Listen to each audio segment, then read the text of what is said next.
Hey everyone, and welcome back to Anchor Watch, our weekly Below Deck chat where I take over Up and Adam's channel to recap and talk about Bravo's highest rated show, Below Deck.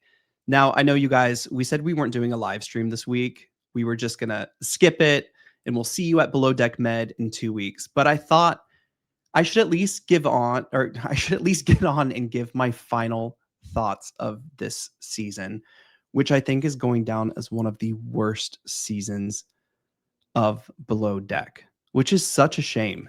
It's also such a shame I had a new co-host this season, Gelsey, who joined me this whole season. And I felt like every week we were getting on, we were in this carousel of just redundancy. Like it was the same thing every week. We didn't have that below deck grit, that yachting grit that made the show so famous. A lot of that didn't happen this season. So before we get started, if you haven't hit that like button, please like this video. It helps us out a lot. It also helps me out when I tell Adam that people actually watch Anchor Watch. People like it, I hope. And then if you aren't subscribed, get subscribed. I think about 65% of the people watching this video aren't subscribed. And just subscribe, then you never miss anything we have going on. For example, our members. Our members only is kicking off currently, and it will kick off even more. We are less than 8 weeks away from BravoCon 2025, and we have a lot of behind the scenes footage and a lot of great fun interviews and moments coming up for our members. So we will always make it worth it for members. All right. Let's jump in here because I just want to get on here and give my final thoughts. I feel like I owe it to you guys who watch us every week on Anchor Watch to at least give you this final thing.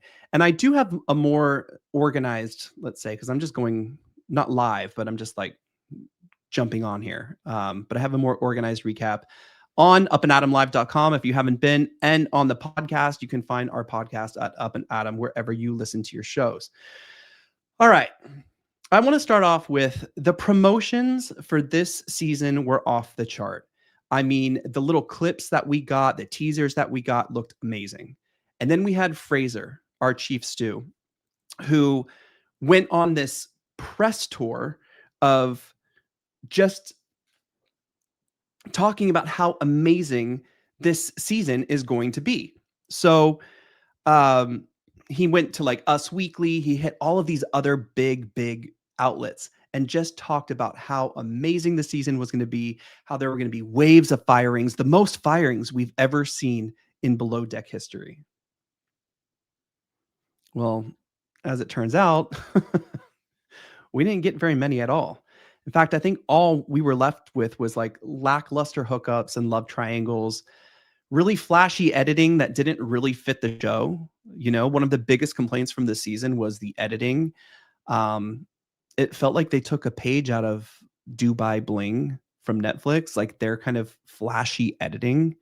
Another thing people were complaining about, and I'm just going to bring this up really quick because you guys think I'm lying, but people are not here for this season of Below Deck. I'm going to bring up Below Deck's official Instagram, and all you have to do is go and read the comments. The comments say things like, the editing this season was horrendous. Why didn't they fire Solange? I love Below Deck, but this season was the worst. This season felt off from the beginning. Worst cast and worst season. Has the ship sunk? Hated this season. I mean, this is just mind-blowing that we find ourselves here with Below Deck. But yeah, we kind of got left with this really shitty editing and the Instagram grid that made it all the way to Reddit and X and any other social media platform. People hated this Instagram grid. So you know how they're about to go into confessionals and you have Fraser, Jess, Captain Carrie, and they sit down and they, do their confessionals. We also got a little clip of their Instagram. It kind of came down. And originally, I was watching the first 2 episodes. I'm thinking, this is kind of brilliant. What a great way to get to know the cast, because you kind of get a hint into their life by seeing their photos from their Instagram. But then on like episode 5 and 6 and 7 rolled around. I'm like, are we still doing this? Like we know the crew. We don't need to go through their Instagram every 5 seconds. It honestly felt like production ran out of ideas or things to do. We had charters. It's gross. We had charters get cut short. Because we had that whole the gay porn star charter that was supposed to be like the longest charter in Below Deck history. So many things were supposed to be Below Deck history. And the only thing they got from it was the worst season. But in the gay porn star charter, that was supposed to last a long time, and that was cut short because I don't think they were getting what they wanted from the charter. So Fraser goes on this press tour to promote this season. And in turn, it turns out that this was also, in my opinion, Fraser's worst season. And let me tell you why. When Fraser first made his appearance on Below Deck season 9, I think he was the second Stu, if I'm not mistaken. I was like, who is this guy? He's charismatic. He like had something, like, when someone appears on TV and you're like, they just have something. They're going to be good. That's how I felt about Fraser.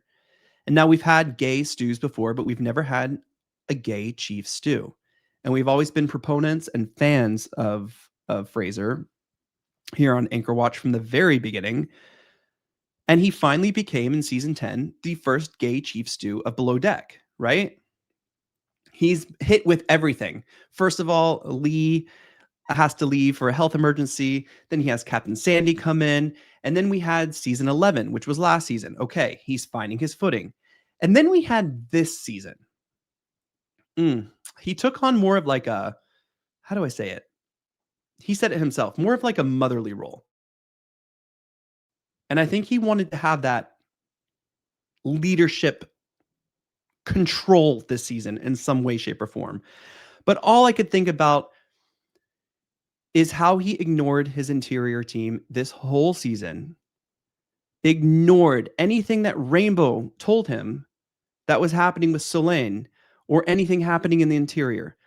All of Fraser's focus was pushed towards Chef Anthony this season. And I understand the most important relationship on the boat is the relationship between the chief stew and the chef, and the timing of keeping people happy, keeping people fed, not letting them go hungry. I totally get that. But because of last season, I think Fraser was worried this would be the worst thing ever if Chef Anthony came back after he, went out and campaigned for Chef Anthony to come back. And then all of a sudden, Chef Anthony did the same thing he did last season. That didn't happen. Chef Anthony got his redemption season. He had a great time. What I think Chef Anthony needed was for Fraser to go focus on his own interior team. Crazy. Now I think Fraser needs to come back and have his own redemption season. One where he's not shifting blame like he did when he asked the entire cast to not talk to Solane so she could actually do her job. If she wasn't doing her job, she should have been fired. But instead, you come up with this whole scenario of no one can talk to her until Damo lets Solane know that no one is allowed to talk to her, with Fraser sitting right there. And Fraser could have gotten up and said, hey, I said that because I want you to work harder. I want you to work better. But no, he ran to Hugo and he shifted blame to Hugo for letting one of Hugo's team talk to Solane and let her know what was happening. It was so shift blamey. It was weird. I know that's not a word, but I don't like when people in leadership roles shift blame. It's not so much. So although Fraser was not the reason this season was not the best, that medal goes to Solane Favreau. So Solane came off the heels of Love Island France. And let me tell you what, guys. I don't know who in production or NBC thought this would be a great idea to bring on Solane with 2 weeks of charter experience? Or not even? I forgot. Do you know what I think happened? I think she came off of Love Island France. I think we got a fast one pulled over on us. Okay. She came off of Love Island France. They said, hey, we can put you on Below Deck in between Love Island France and Love Island Games, which she is about to be on starting today. By the way, Gelsey is going to be covering that on Up and Adam channel too. So if you guys want to go check that out, she is going to be on the daily covering Love Island Games. So now you can go hate watch Solenn over there. All right. No, but Solenn, came on with no experience, didn't get fired. She got to drink on the job. She got to do what she wanted the whole season. In fact, I don't think my blood has ever boiled so much watching this girl. She could not work. But again, Fraser, instead of reprimanding Solenn, befriended her and then would talk behind her back. And it's like, we got to get rid of this girl. What is she doing? She's a casting disaster. Casting disaster. But you know what? We got fooled. Now she is on Love Island Games. Here she is. So not great. Not a great look for this season. You can understand why KO was fired. He wasn't ready for that position. He's never worked on a boat this big with a team this big. That's why they brought on Hugo, who's great. We'll talk about him in a second. But very interesting. Another thing that I thought brought this season down was the whole Kyle Stilley situation. It was kind of horrendous. And I'm going to tell you why. Because this was hinted at in Fraser's press tour. Fraser hinted that maybe Kyle might have slept with a guest with the husband in the other room. That's kind of what the interview said. When in actuality, we don't know if anything happened at all. Kyle Stilley claimed that he kind of, put the tip in on a beach excursion while the husband was sitting nearby. But Kyle has gone back and forth on whether that did or did not happen. And the rest of the crew have been very coy if it did or did not happen. So here's the thing. It makes the show look bad. It makes the charter guest look bad when you're lying about this potentially. When it makes the boat look bad, it makes the crew look bad. It just is a horrible situation. For me, Kyle and Solenn are the same. It felt cheap. It felt what is the right word? Exploitative. It felt very salacious for no reason whatsoever. Kyle had no storyline. None. Like Solenn. I think it's time to leave Kyle in the past. So I know I'm harping on the season a little bit, but I do want to bring up some good points of the season because, listen, we have Captain Carey, and it's worth noting that Captain Carey has really cemented himself as a very, very worthy successor of Captain Lee. But I feel like Captain Carey just hasn't gotten his team yet, his groove, and I feel like he keeps getting barreled over with these hurdles that don't even need to exist. Another great person this season was the introduction of Hugo Ortega, our bosun, who I don't have a great photo of right now. So I'm not going to bring up this photo. Like, horrible. He was kind of like a highlight and a nice change of pace mid-season. We got Hugo coming on. He came on. This guy is just yachting. Like, he wears it on his sleeve proudly. He is a yachting guy.